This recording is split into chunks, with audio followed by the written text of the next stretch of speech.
Dia yang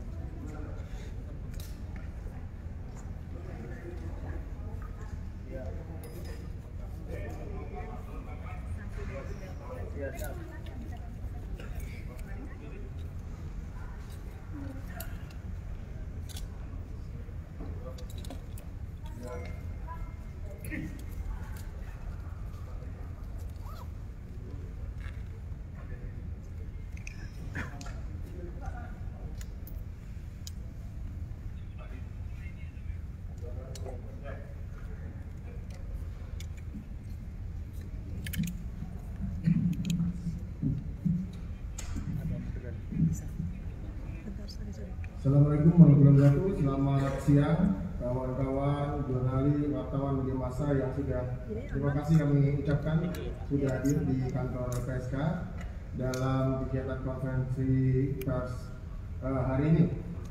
Dalam kegiatan ini hadir bersama kita ada Ketua LPSK Bapak Dr. Andes Hasto Mojo Suroyo, kemudian ada Ibu Susilaning Tias SHMH, ada Bapak Dr. Manager Nasution, kemudian ada Bapak Edwin Partogi, kemudian ada Pak Ahmadi, ada Dr. Iul Antonius Wibowo, serta Bapak Dr. Insinyur Nur Sidata, Sekretaris Jenderal LPSK. Pada kesempatan kali ini, teman-teman, kami ingin menyampaikan hal-hal yang sudah kami putuskan pada hari ini. Sebagaimana yang rekan-rekan sudah ketahui sebelumnya, ini kami akan menyampaikan terkait dengan 3 keputusan yang sudah diambil LPSK hari ini. Kami persilakan Pak Hasto untuk menyampaikan terlebih dahulu.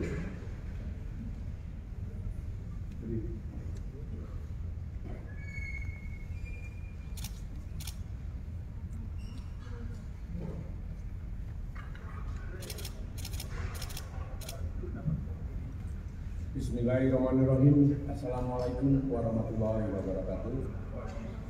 Selamat siang rekan-rekan dari media yang hadir pada acara pada siang hari ini.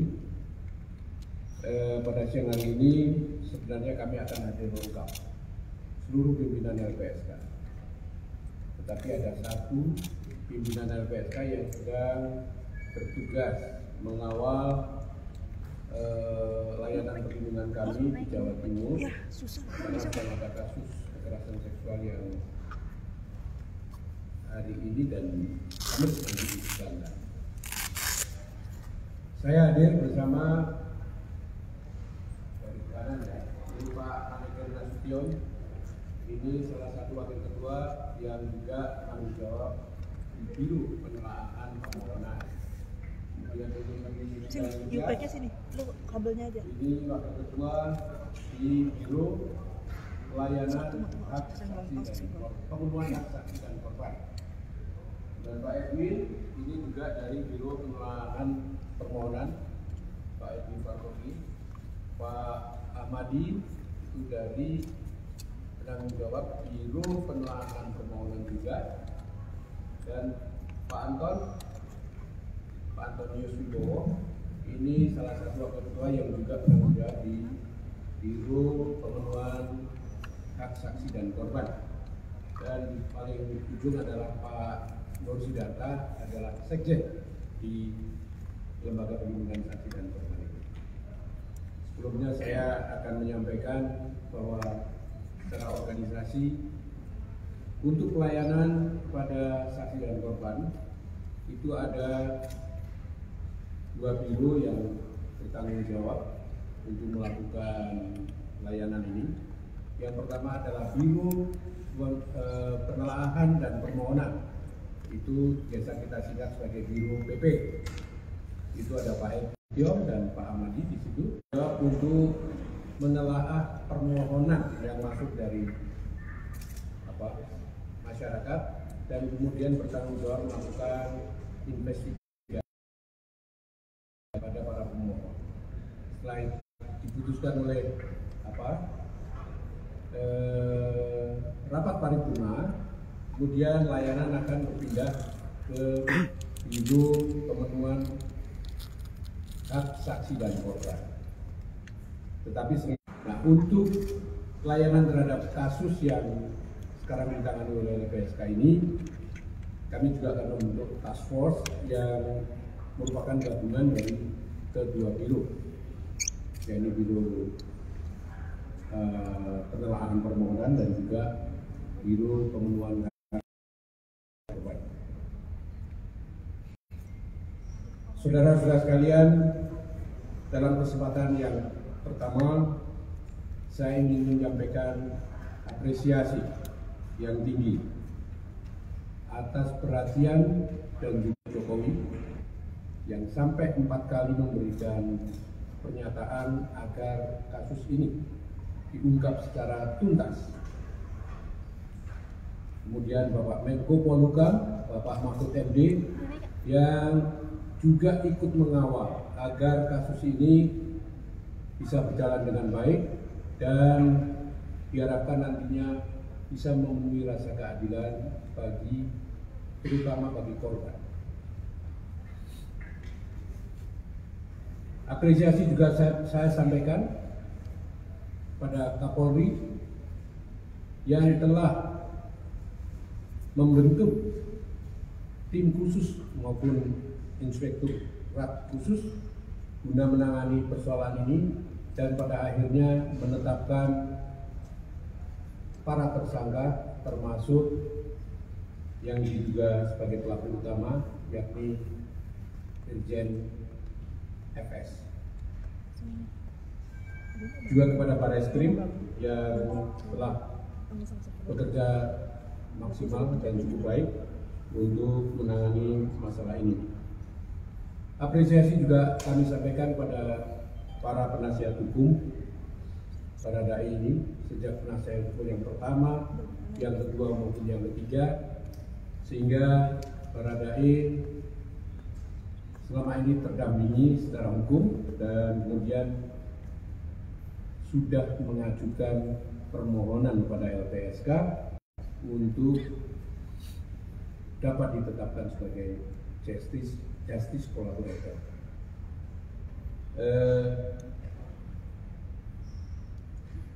Saya akan menyampaikan bahwa mulai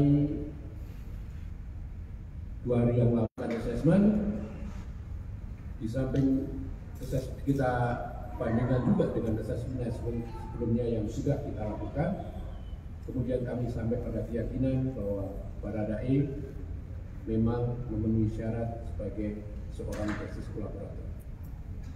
Yang pertama tentu saja karena yang bersangkutan bukan pelaku utama. Yang kedua bahwa yang bersangkutan menyatakan kesediaannya untuk memberikan informasi kepada aparat penegak hukum tentang berbagai fakta, berbagai kejadian di mana dia terlibat sebagai pelaku tindak pidana. Dan dia bersedia untuk mengungkap bahkan pada orang-orang yang mempunyai peran jauh lebih besar ketimbang dia atau atasannya di dalam tindak pidana ini. Menurut catatan kami, memang Baradae ini adalah pelaku tindak pidana, tetapi dengan peran yang minor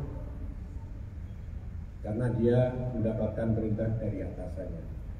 Bahkan keterlibatannya di dalam perencanaan dan sebagainya itu masih kita dalami apakah yang bersangkutan memang menjadi mastermind atau bagaimana.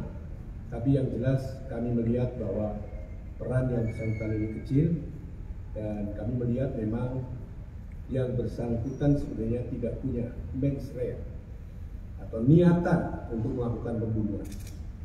Nah, ini barangkali nanti yang akan ditindaklanjuti setelah kita melakukan perlindungan dan juga di dalam proses peradilan kita akan selalu mendampingi yang bersangkutan sampai kemudian putusan itu diambil oleh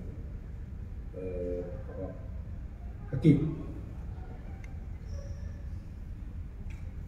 Saudara-saudara sekalian, tentang penerimaan justice kolaborator, pada yang bersangkutan ini, memang LPSK sudah sejak lama memperhitungkan dan memprediksikan bahwa yang bersangkutan bakal ditetapkan sebagai tersangka. Dan di dalam beberapa penyampaian LPSK pada waktu itu, kami juga sudah sampaikan pada yang bersangkutan, dia akan tetap bisa menjadi terlindung LPSK kalau yang bersangkutan berperan sebagai justice collaborator. Dan akhirnya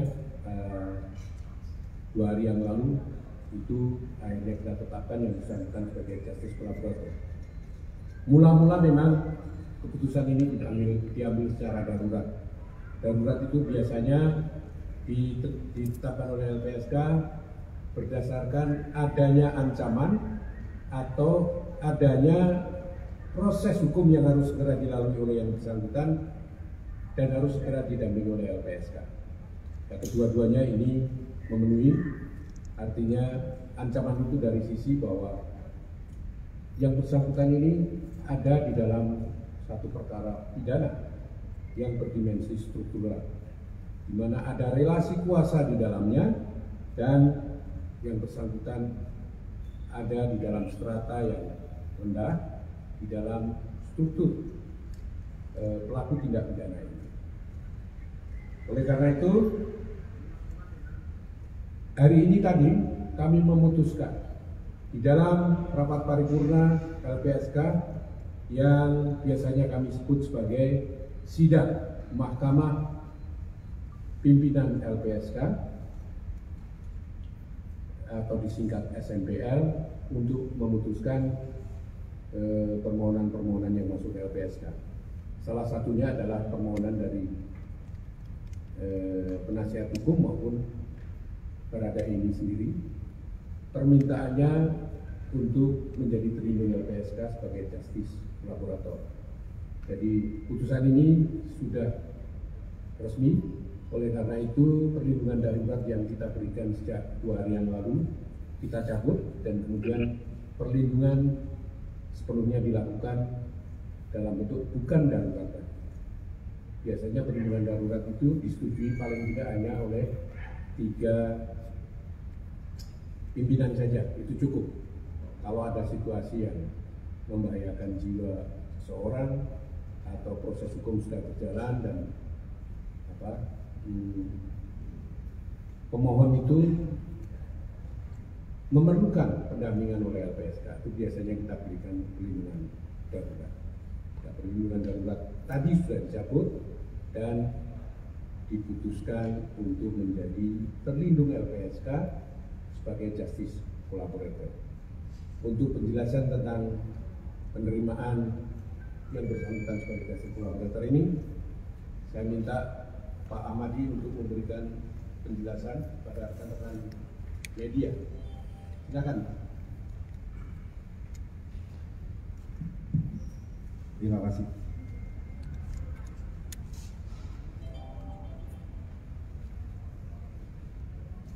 Assalamualaikum warahmatullahi wabarakatuh. Sudah banyak disampaikan oleh Pak Ketua, kami langsung saja fokus kepada keputusan LPSK terkait dengan perlindungan saudara Baradae terkait dengan saksi pelaku yang bekerja sama atau justice collaborator. Jumat yang lalu LPSK kesekian kalinya bertemu dengan Baradae untuk terus melakukan pendalaman dan menguji keterangan-keterangan dan berkoordinasi dengan Barreskrim untuk menentukan sebuah keputusan. Akhirnya akan saya sampaikan bahwa terhadap permohonan perlindungan sebagai saksi pelaku yang disampaikan atau dimohonkan ke saudara E dan kapasitasnya sebagai tersangka dalam kasus pembunuhan dan telah dicatat sebelumnya pada register Lembaga Perlindungan Saksi dan Korban nomor 1309 T BPP LPSK 8 Romawi 2002 dalam majelis sidang majelis pimpinan LPSK hari ini 15 Agustus 2002 telah diterima. Pertimbangan diterimanya permohonan yang bersangkutan adalah telah memenuhi persyaratan perlindungan sebagaimana yang diatur dalam pasal 28 Undang-Undang pasal 28 ayat 2 Undang-Undang 31 tahun 2014 tentang perlindungan saksi dan korban. Terkait pertama, bahwa tindak pidana yang diungkap merupakan tindak pidana dalam kasus tertentu. Berdasarkan Undang-Undang 31 tahun 2014, yang dimaksud dengan tindak pidana dalam kasus tertentu antara lain tindak pidana antara lain pelanggaran HAM berat, kemudian tindak pidana korupsi, tindak pidana pencucian uang, tindak pidana terorisme, tindak pidana perdagangan orang, tindak pidana narkotika psikotropika, tindak pidana kekerasan seksual, dan tindak pidana lain yang mengakibatkan saksi korban dihadapkan pada situasi yang sangat membahayakan jiwa. Saya ulangi, dan tindak pidana lain yang mengakibatkan posisi saksi korban dihadapkan pada situasi yang sangat membahayakan jiwa. Kasus pembunuhan berencana terkait dengan Brigadir J merupakan tindak pidana yang dilakukan bersama-sama dan peran pelaku tentu berbeda-beda. Sehingga bagi saksi pelaku yang mau bekerja sama, penting dilakukan perlindungan untuk mencegah ancaman keselamatan jiwa dan keselamatan. 2. Sifat pentingnya keterangan bahwa permohonan yang diajukan oleh pemohon dalam kapasitasnya sebagai tersangka yang mengajukan perlindungan sebagai saksi pelaku dalam dugaan tindak pidana pembunuhan yang mengakibatkan tewasnya Brigadir J, bahwa keterangan pemohon yang disampaikan dalam penyidikan oleh Barreskrim Polri adalah penting karena dapat mengungkap tindak pidana pembunuhan berencana terhadap Brigadir J, dan pemohon menyampaikan atau tidak memiliki motif, maksud atas peristiwa pembunuhan. LPSK menilai pemohon memiliki keterangan penting terkait dengan peristiwa pembunuhan Brigadir J. 3. Pemohon bukan pelaku utama dalam tindak pidana yang dilakukan. Pemohon bukan sebagai pelaku utama dan juga berdasarkan keterangan pemohon maupun perbuatan yang menimbulkan akibat baik langsung maupun tidak langsung sehingga saksi dan atau korban merasa takut atau dipaksa untuk melakukan atau tidak melakukan sesuatu yang berkenaan dengan pemberian kesaksiannya dalam suatu proses peradilan pidana. LPSK menilai saat ini perlu melakukan langkah-langkah dan kepada pemohon dia juga memiliki kekhawatiran terjadinya ancaman, apakah itu untuk tekanan psikis dan atau tindak pidana yang telah diungkap. Demikian dasar-dasar pertimbangan LPSK untuk dan telah menerima permohonan perlindungan sebagai justice collaborator atau saksi pelaku yang kerjasama yang diajukan oleh penasihat hukum yang sebelumnya maupun diajukan langsung oleh saudara E yang Jumat kemarin kita bertemu di sebuah. Terima kasih. Assalamualaikum warahmatullahi wabarakatuh.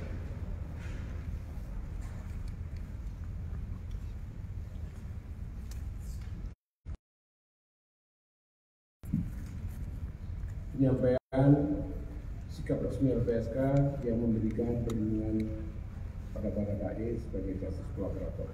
Selanjutnya tentu saja kami harus berkoordinasi dengan Barreskrim, meskipun kita sudah mulai tersangka. Berikutnya kami akan menyampaikan keputusan LPSK tentang permohonan Ibu P. Ibu P sudah mengajukan permohonan sejak tanggal 14 Juli. Itu ditandatangani oleh Ibu P sendiri dan juga ada tanda tangan dari pengacaranya. Tetapi sejak awal memang ada kejanggalan dalam permohonan ini. Kejanggalan yang pertama, ternyata ada dua permohonan lain yang diajukan oleh Ibu B ini bertanggal 8 Juli 2022 dan ada permohonan yang didasarkan pada LP yang diajukan oleh Polres Jakarta Selatan bertanggal 9 Juli. Tetapi kedua LP